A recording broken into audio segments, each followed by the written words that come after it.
இன்று வாராகி தாயானவள் உன் ராசிக்கான குறிகளை சொல்ல இருக்கிறேன்.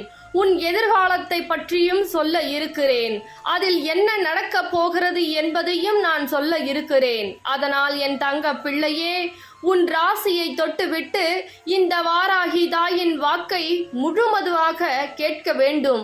ஏனென்றால் என் தங்க பிள்ளைக்கு தன்னுடைய ராசிக்கு எப்பேற்பட்ட விஷயமெல்லாம் நடந்தது, எப்பேற்பட்ட விஷயமெல்லாம் இந்த வாராகி தாயானவள் எதிர்காலத்தில் கொடுக்க போகிறேன் என்று அனைத்தையும் புட்டு புட்டு வைக்க போகிறேன்.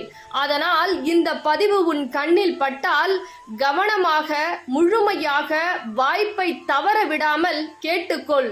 ஏனென்றால் இதை முழுவதுமாக கேட்டுவிட்டாலே இப்பொழுது இருக்கக்கூடிய பிரச்சனைகள் அனைத்திற்கும் தீர்வுகள் தெளிவாக கிடைத்துவிடும். அந்த தெளிவான விஷயம் உனக்கு கிடைத்துவிட்டால் இந்த வாராகி